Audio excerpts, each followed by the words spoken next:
Добрый день, с вами Михаил Кириченко. Вы смотрите выпуск новостей международной группы компании Skyway. Мы сегодня с вами находимся в экотехнопарке. Наконец-то долгожданный, даже я бы сказал, вожделенный момент, которого так ждали все наши инвесторы, партнеры, друзья нашего проекта. Итак, вы воочию сегодня сможете убедиться в том, что работа не прекращается, несмотря на небольшой перерыв, который был связан с праздниками. Все возобновилось. Количество опор, которые уже установлены, о чем так долго гадали все наши зрители, сегодня вы сами увидите. Кроме того, сюрприз для вас. Сегодня на стройке все происходит под руководством самого генерального конструктора Анатолия Эдуардовича Юницкого. Анатолий Эдуардович, для наших зрителей, для поклонников, не боюсь этого слова, вашего тоже не боюсь этого слова, проекта, расскажите о том, что сегодня происходит у нас в экотехнопарке. Ну, мы устанавливаем следующие опоры промежуточные.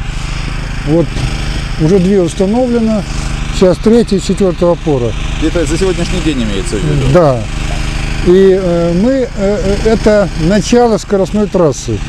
Здесь будет городская трасса, километр 200 метров. И потом продолжение 15 километров высокоскоростная трасса. Это будет одна трасса.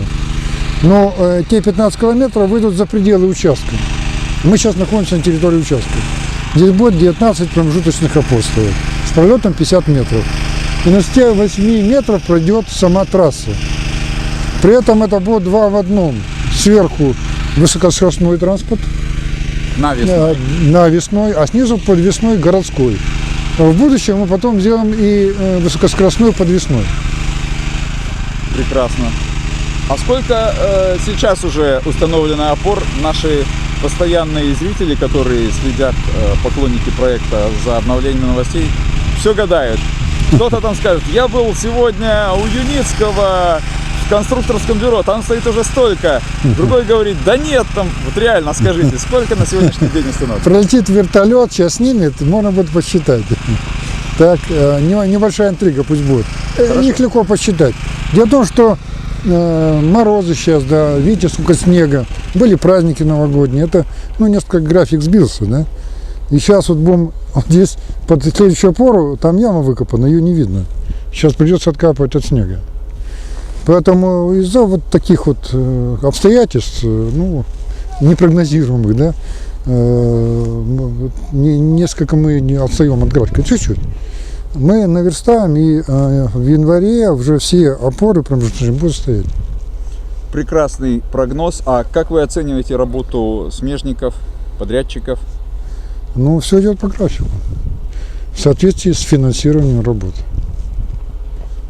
Может быть, следует попросить наших инвесторов, потенциальных в том числе, интенсифицировать свои усилия по финансированию работы. Конечно, это нужно, да. Вовремя успели.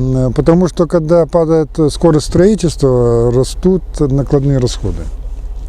И значительная часть средств уходит вот именно в это. То есть эффективность работ падает, когда недостаточно финансирования. Это общеизвестные факты, да. Поэтому, да, надо интенсифицировать. Видите, уже холодно. Холодно, да. А рабочим приходится везде, да, работать, да. И у меня уже зубы сводят. Да, необходимо интенсифицировать работу, это привлечение инвестиций, безусловно. Это очень важно и значимо для нас, конечно. Уважаемые партнеры, защищайте свои инвестиции, не прекращайте поддерживать наш проект, и тогда мы скоро достигнем желаемого результата. Безусловно. Строй Skyway, спасай планету. Строй Skyway, спасай планету.